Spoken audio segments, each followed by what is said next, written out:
vista étnico y variante, que eso identifica diferentes rangos.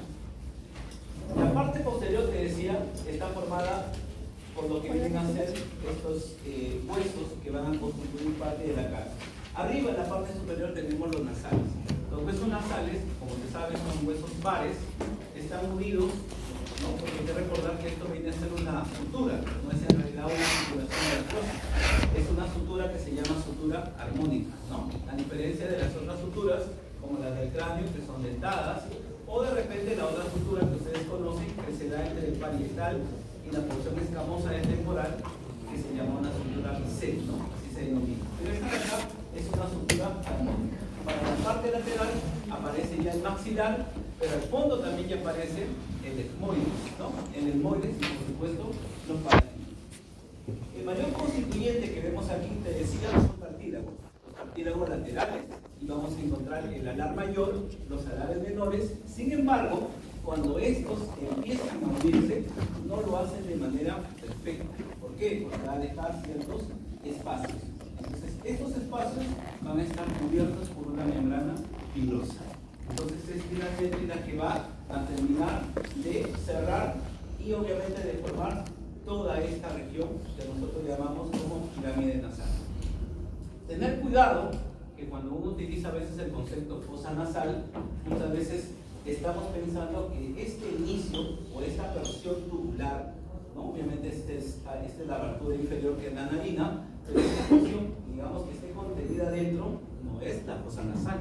Por eso estábamos hablando de que esta primera región es la parte de la nariz. Entonces, ¿qué hay que hacer para identificar las fosas nasales? Tendríamos que sacar toda la nariz, volvemos a repetir, y desde ahí recién vamos a encontrar primero un vestíbulo y luego ya entramos a las fosas nasales, y obviamente ya saben que tiene en su mayoría límites óseos. ¿Ya? Límites óseos. Bien. Y aquí podemos ver ya la cara interna de lo que representa lo que es la parte de la nariz, pero esta de acá, como te decía, la nariz sí contiene de alguna manera alguna estructura ósea que representan todos estos bordes que estamos viendo acá.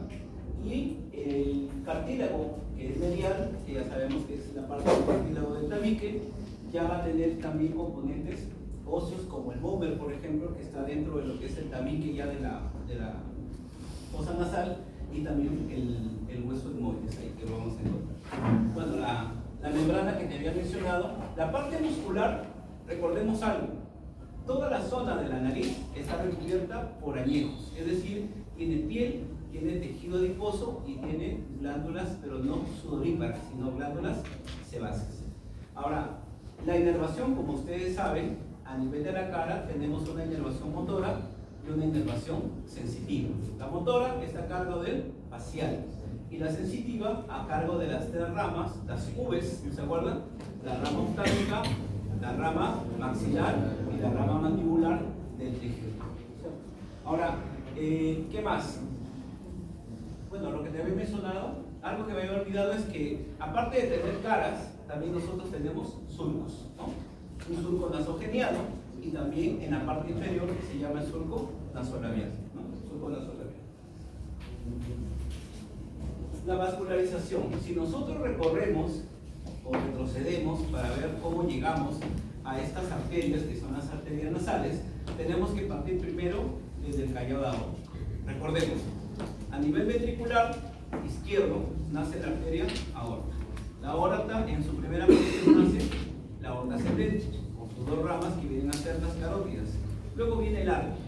El callado aórtico nace primero el tronco brachiocefálico. Luego viene la carótida primitiva, pero izquierda, y la subclavia izquierda. Y obviamente del tronco ustedes saben que salen sus dos pares derechos. Las carótidas, cuando ascienden por el cuello, se van a dividir.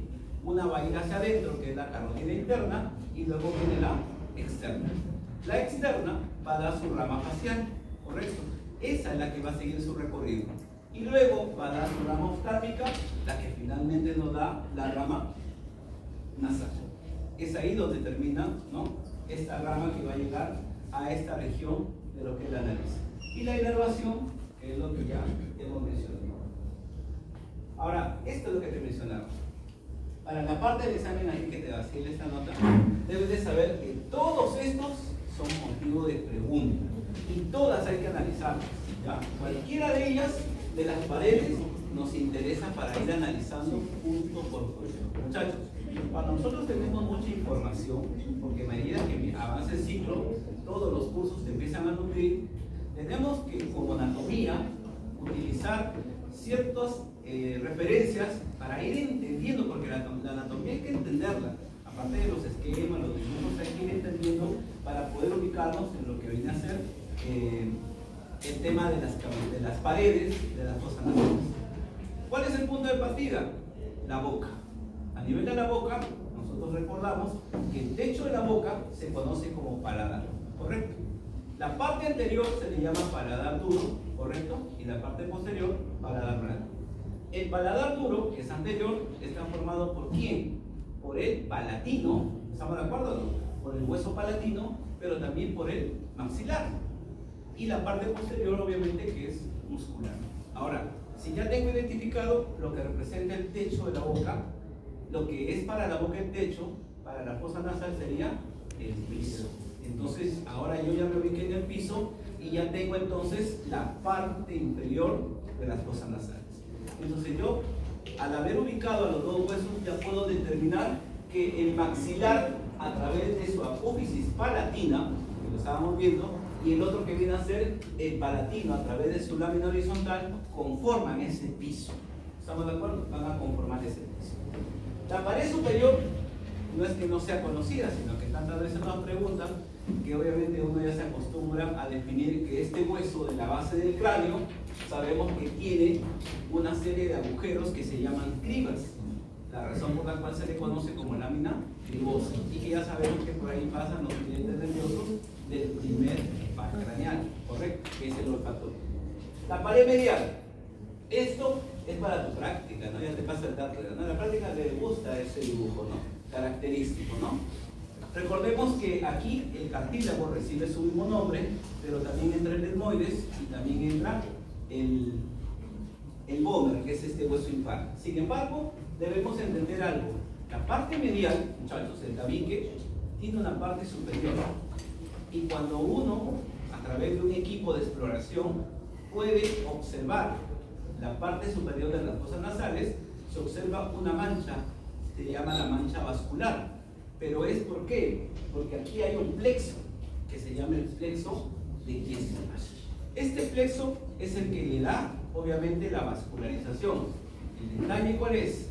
Que nosotros, mira, todos nosotros, tenemos un grado, no todos, de fragilidad capilar. Significa entonces que estos vasos que tienen unas paredes, en algunas personas, no por traumatismo, ¿no? Porque a cualquier persona que le metan un golpe en la nariz va a sangrar, pero por cambio de presión, o sea, aumenta la presión arterial, de repente por estado de ansiedad o por hipertensión, la persona genera, o sea, se rompe el vaso y me genera un sangrado nasal que se llama epistaxis, ¿correcto? Entonces, eso se debe entonces a la fragilidad de la mancha vascular de Kiesewetter. La pared lateral también preguntadísima. ¿Por qué? Porque en estos lados laterales, ¿qué cortamos? Los cornetes, ¿correcto? Y entre cornete y cornete, ¿qué hay? Vamos a encontrar justamente unas aberturas, fisuras, entradas que se llaman meatos, ¿correcto? Los meatos, ¿para qué van a servir? Para que desemboquen los senos paranasales. Pausa ahí.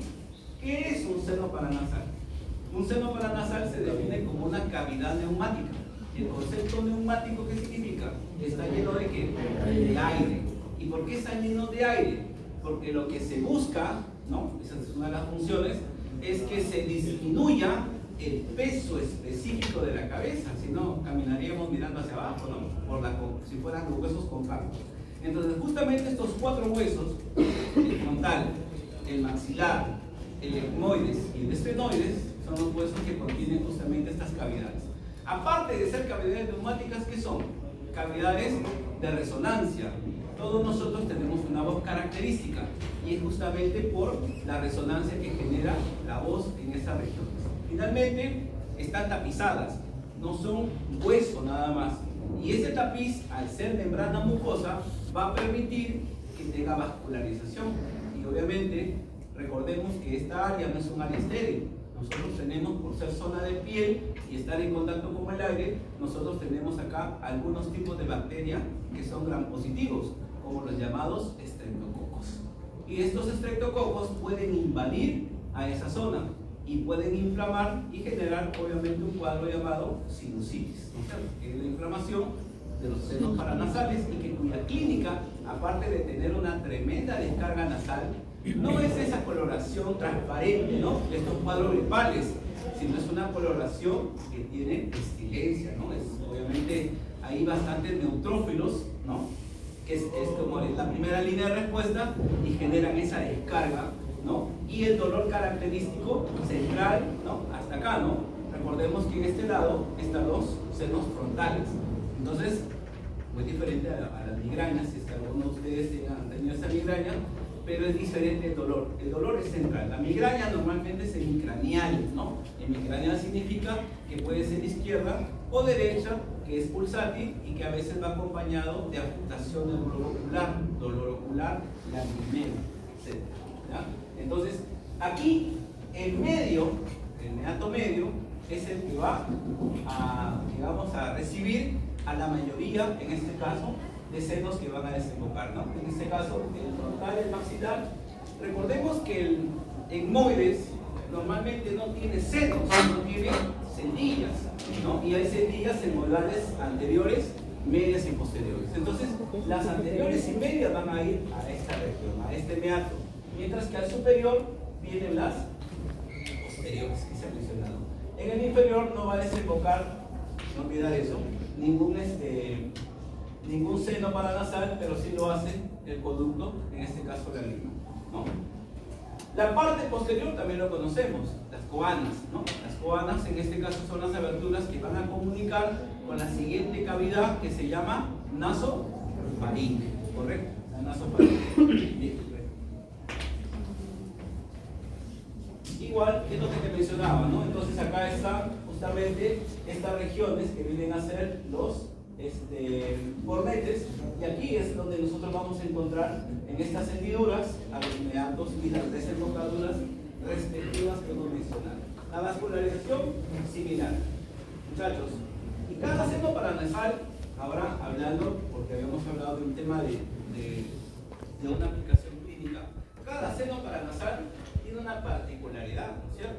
En el caso, por ejemplo, si bien es cierto, el seno maxilar es el de mayor tamaño, ¿no? Y que tiene inclusive un antro, no olvidar eso, ¿no? Si se acuerdan, hay un antro que se llama el antro de Highmore, que es la región más amplia de este seno maxilar, pero el frontal es más superficial. Recordemos, nosotros tenemos acá dos arcos superciliares, y entre arco y arco nosotros tenemos en medio un punto craniométrico que se llama glabela. Esto de acá, ¿por qué es importante? Porque cuando tú veas y miras, por ejemplo, ¿no?, donde vas a rotar por pediatría y tengas que decirte, a ver, mídele el perímetro cefálico al niño, entonces hay que saber cuáles son los puntos craniométricos de referencia para que le coloques el centímetro, no vas a poder por cualquier lado. Entonces se toma esa referencia. Teniendo ubicada la glabela, a los lados se localiza justamente los senos frontales, porque en este caso hay que recordar que son dos, ¿no? Son pares, lo mismo que el maxilar. Pero el siguiente seno es el que tiene una aplicación clínica para que lo tomes en cuenta. Bueno, esa es la ubicación, ya sabes que eso es de la también. Y me refiero a este seno esfenoidal. ¿Por qué? Recordemos, muchachos, el esfenoide tiene un cuerpo y tiene alas mayores y menores. ¿El cuerpo qué contiene? La silla turca. Y en la silla turca, ¿qué tenemos? La pituitaria, ¿no? La glándula hipófisis. Esta glándula, como sabemos, es una glándula que es endocrina, produce hormonas. Y cuando una persona, ojo, una persona que tú la ves, ¿no?, pasa su adolescencia normal, su juventud normal, y llega una edad en donde empieza a tener acá crecimiento normal de la mandíbula, crecimiento de la lengua, deformación de los arcos superciliares, crecimiento de manos y pies. Los rasgos faciales se empiezan a deformar, mucho más que una mujer. y a ese cuadro se llama acromegalia.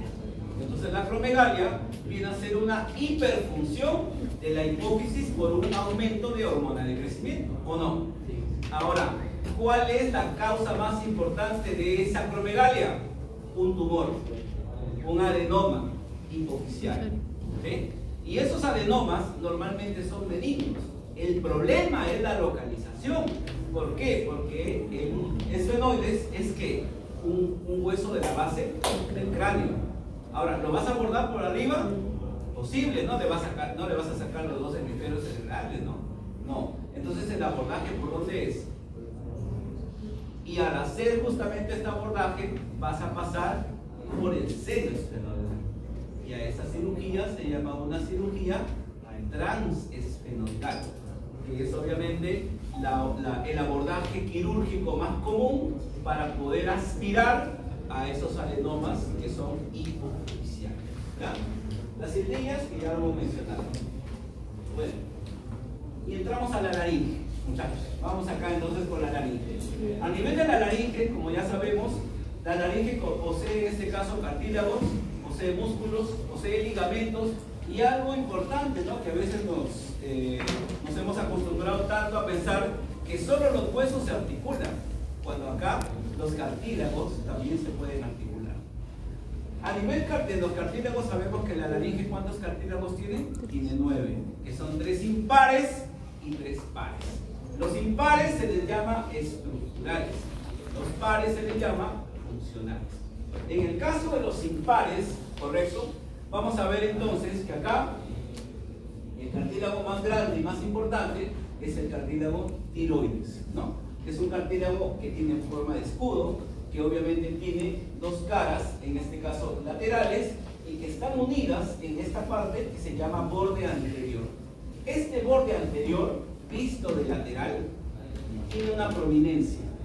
Esa prominencia sería la prominencia tiroidea, o también llamada nuez de Adán. Entonces es importante saber que se localiza esa nuez en el borde anterior, ¿correcto? En el hombre, como ya se sabe, tiene una mayor, ¿no? Se proyecta de mayor tamaño. ¿Por qué? Porque en el hombre la voz es gruesa, grave, la voz es grave. Y esa es la razón por la cual tiene justamente ese tamaño, ¿no? En la mujer es aguda, ¿no? Todos nosotros, cuando hemos tenido la adolescencia, hemos tenido esos cambios, ¿no? Esos cambios de la voz, ¿no? Característicos.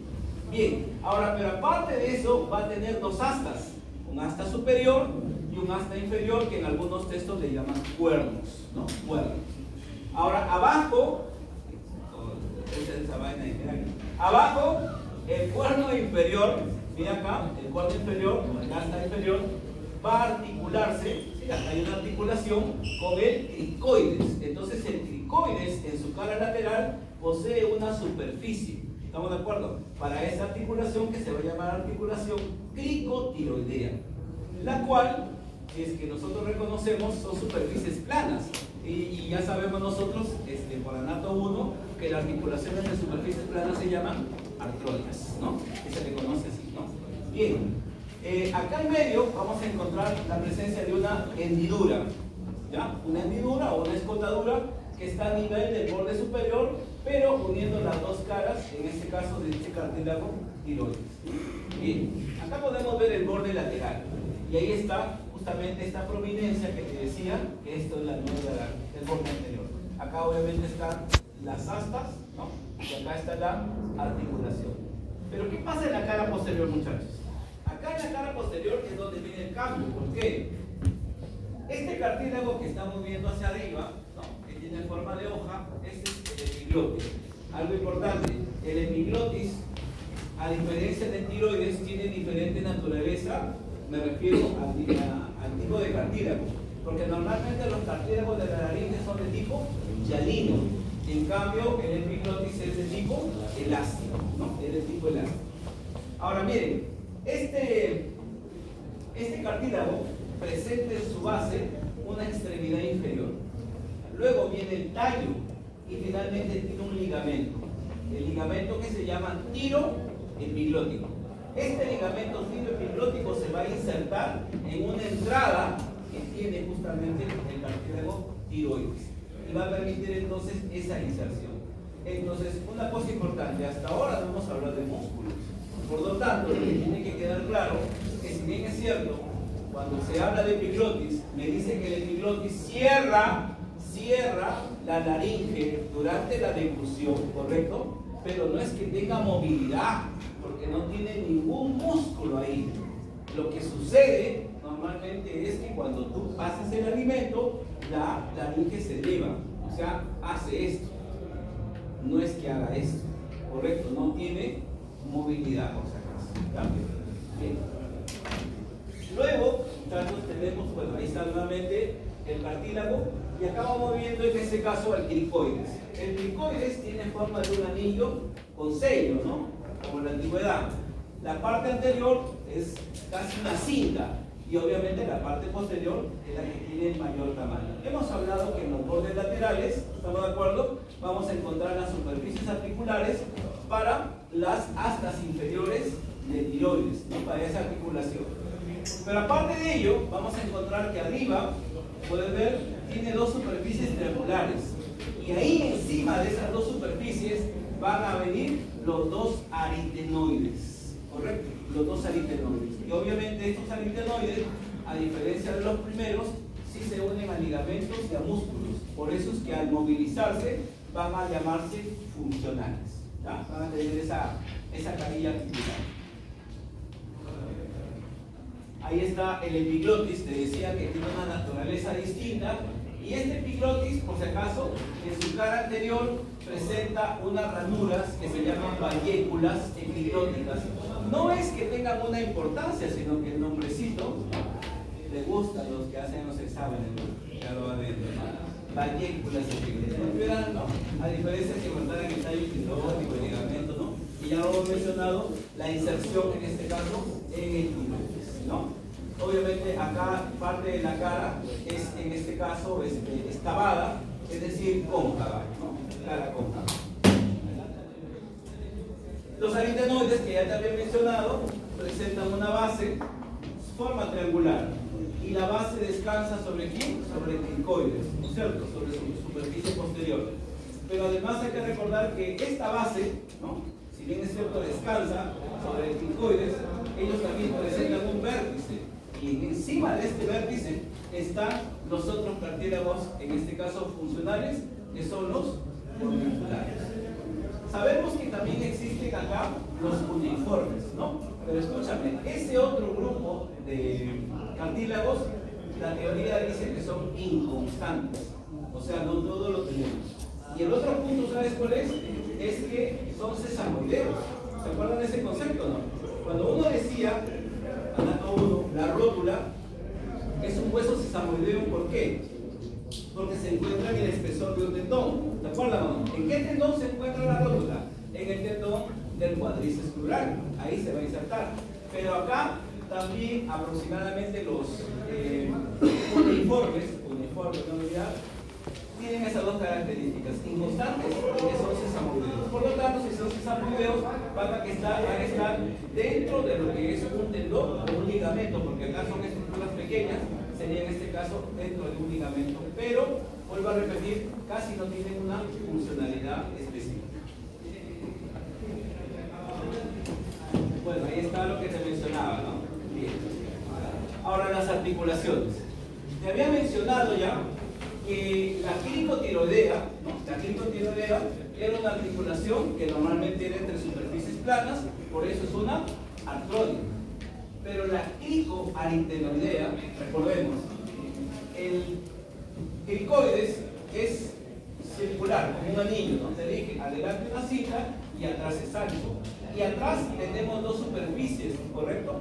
Para los aritenoides que van a venir acá, los aritenoides. Entonces sucede que estas superficies, ¿correcto?, van a permitir que haya como una especie de encaje, ¿no? De ahí que tengan en este caso una entrada ahí para que se puedan articular, la razón por la cual se va a denominar condilias, ¿no? Se va a dar condilias a las cricoaritenoideas. Las tiroaritenoepiglóticas ya están unidas básicamente, muchachos, por ligamentos, por si acaso, por ligamentos. Los músculos, acá, Los músculos que vamos a encontrar a nivel de la laringe, la mayoría, no debes olvidar, los inerva ¿quién? El nervio laringio recurrente, que es el más importante de ellos. Y aquí aparece la siguiente aplicación clínica. Cuando una persona, acuérdate de eso, una persona presenta un nódulo en la clava, vamos un poco ilustrando eso. Cuando uno tiene un nódulo, ¿verdad? Un nódulo, mira acá. Cuando uno tiene un nódulo, mira acá. Acá está el cartílago tiroides, ¿correcto? Ahí. Ahí. El cartílago tiroides. Ahí lo vas a encontrar. Y el cricoides, acá, ¿correcto?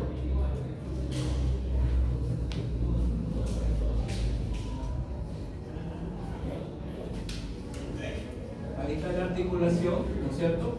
Aquí está la articulación, a esa articulación sería, esto que estoy poniendo en verde, esto sería la articulación cricotiroidea.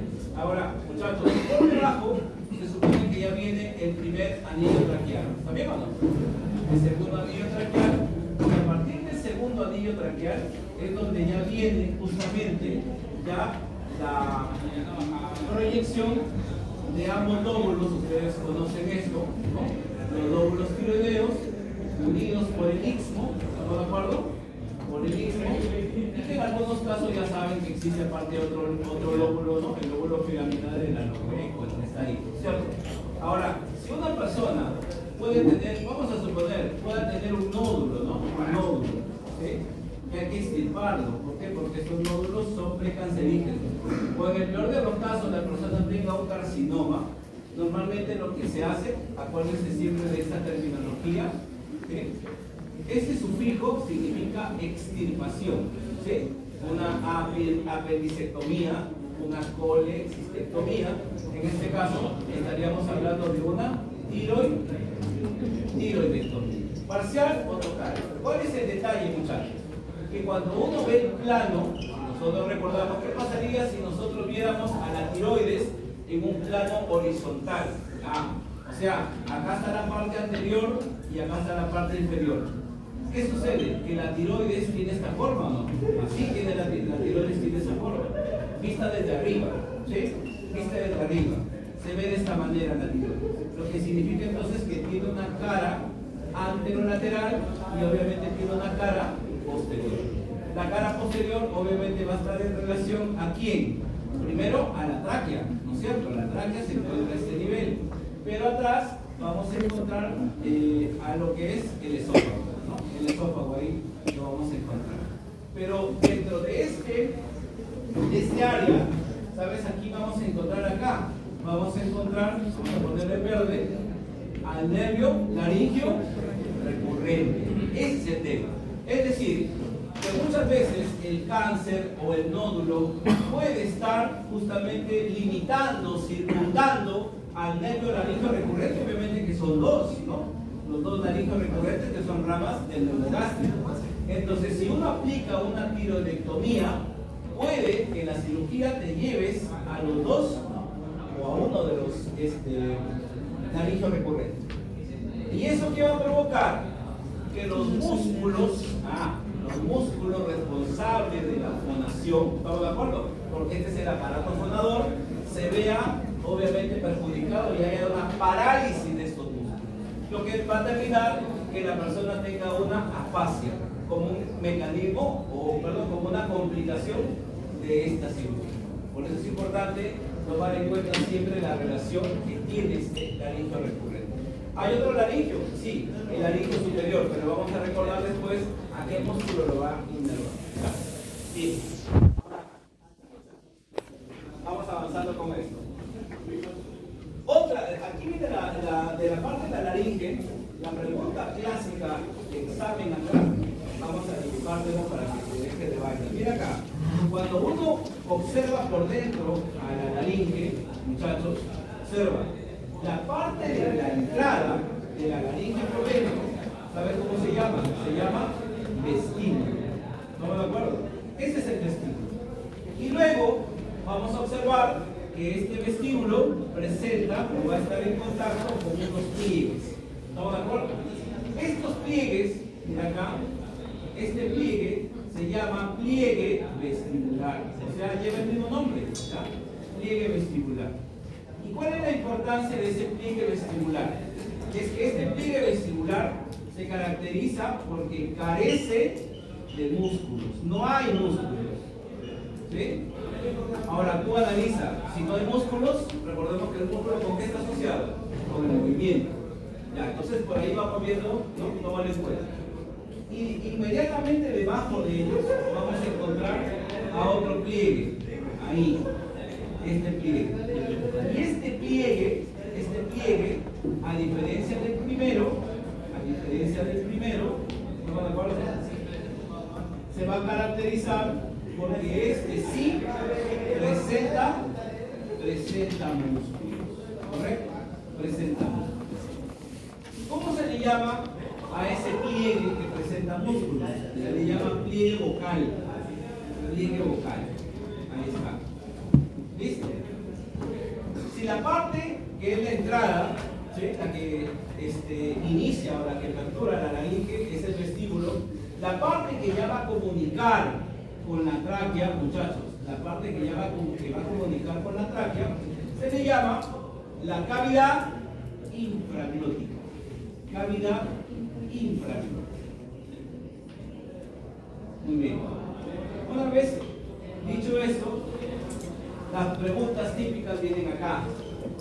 ¿Cómo se llama el espacio ipsilateral, o sea, del mismo lado, que se encuentra entre el pliegue vestibular y pliegue vocal? O sea, este espacio se llama ventrículo laringio. ¿Correcto? Ese es el ventrículo laringio. Cuidado.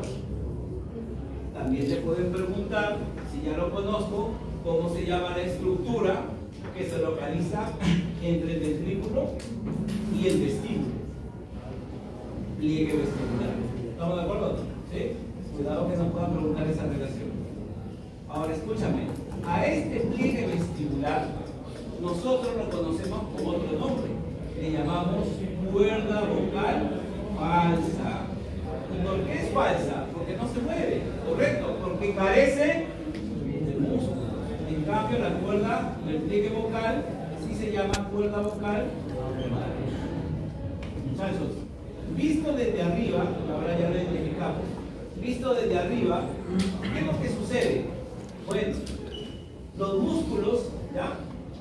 Los músculos cricoaritenoideos, ¿ya? Cricoaritenoideos, desde arriba, o sea, si nosotros los miráramos desde aquí hacia abajo, lo que normalmente hacen los músculos cuando se contraen es, o sea, abren esto, abren. Es decir, abajo tienen una forma triangular, ¿sí te acuerdas, no? Tienen una forma triangular. Lo que hacen es cambiar de disposición. Y al cambiar de disposición, tiran unos ligamentos y abren ese espacio. ¿Eso qué va a permitir? Que al inspirar, el aire pase sin resistencia. Cuando vas a expirar, y recuerda que nosotros hablamos en expiración, lo que hace es lo contrario, se relaja, vuelven a su posición y esto se va a cerrar. Ahora, no se cierra completamente, sino que deja una ligera abertura. Pero como el aire empieza a salir, el aire encuentra en esa abertura una resistencia. Y esa resistencia provoca que el músculo, como es una membrana, un pliegue, vibre. ¿Correcto? Y esa vibración se llama fonación. Y esa fonación es la responsable del habla. ¿Correcto? El espacio entre ellos, ustedes lo conocen, ¿cómo se llama? Glotis, ¿no? La glotis sería desde acá, pues, ¿no? Toda esa región. Vista desde arriba, ¿no? Pero obviamente es una abertura. O algunos le llaman abertura glótica, también es otra manera de enfocar. ¿Ya? Dicho todo eso,